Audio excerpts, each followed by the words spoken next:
Des Grecs s'enquièrent de lui auprès de Philippe, disant « Seigneur, nous voudrions bien voir Jésus. » Comment le Seigneur répond-il à cette demande? L'heure est venue où le Fils de l'homme doit être glorifié. Si le grain de blé qui est en terre ne meurt, il reste seul, mais s'il meurt, il porte beaucoup de fruits. Chapitre 12, Jean. Il n'y a peut-être pas de verset qui nous soit plus familier, ce grain de blé qui donne pour finir un corps de résurrection. Le Fils de l'homme, par cela même glorifié, le triomphe de Christ sur la mort, prenant corps dans le monde matériel. Cette manifestation a lieu sous une forme toute individuelle, il est vrai, tout isolé et à part. Mais il ne faut pas croire que ce soit là la seule méthode que Dieu emploie pour démontrer le triomphe personnel de Christ sur la mort.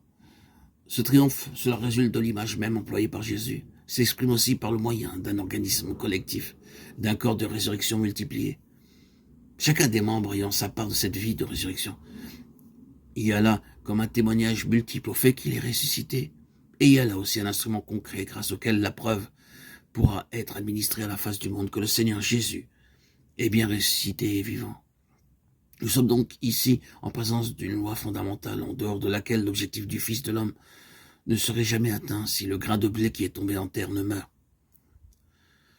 Ce signe précurseur, cette sécurité que Dieu assure à la personne de son Fils, cette loi qui est dans la constitution même du dessein de Dieu, tout cela nous ramène à un seul et même principe, la vie par la mort. Cette vérité nous est si familière qu'il est à peine nécessaire d'insister. Précisons cependant, avant de faire un pas de plus, que tout ce qui touche au plan éternel de Dieu, il n'y a rien qui puisse échapper à cette loi. Il n'est pas jusqu'aux plus petits détails de notre existence, bien-aimés frères et sœurs en Christ, auditeurs et auditrices, qui ne doivent passer par cette tragique naissance, être issus en ligne directe de la puissance de sa résurrection. Nos relations, par exemple, quelle pierre de touche, une relation se noue avec un frère, et un beau jour, Dieu nous appelle à la laisser tomber. Ce qui est en jeu, c'est la croix, c'est notre union personnelle avec le Seigneur Jésus. Dieu mesure notre attachement à son Fils au prix que nous sommes préparés à payer pour ne pas déchoir de cette position. Par amour pour lui, nous devons accepter de voir tout sombrer dans la mort. Ainsi, nos relations doivent toutes passer par ce creuset-là. Ce qui est de Dieu en revient, car ce qui est de Dieu ne peut pas ne pas survivre. Quant à ce qui n'est pas de Dieu, nous ne tardons pas à découvrir que nous pouvons nous en passer le plus facilement du monde. Nous sortons donc triomphants de l'épreuve, et c'est à sa vie que nous le devons.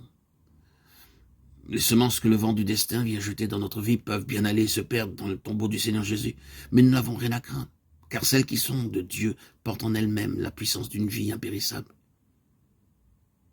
La corruption ne peut rien contre elles.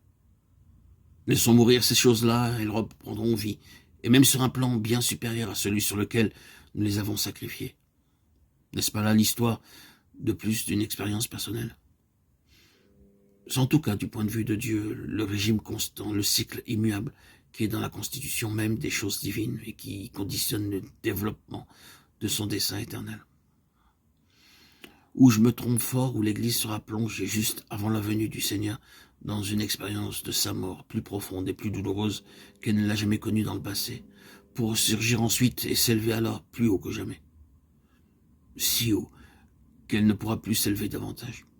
Elle aura atteint le point culminant de sa destinée.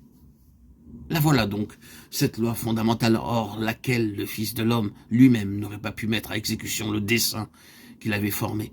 Cette loi régit nos vies individuelles, nos relations, notre ministère. Rien ne lui échappe. Son effet, c'est qu'on se retrouve après coup, non plus sur le plan singulier, mais sur le plan multiple. Il y a accroissement. Un grain se trouve changé en plusieurs. Et tous, on part à une seule et même vie. La sienne.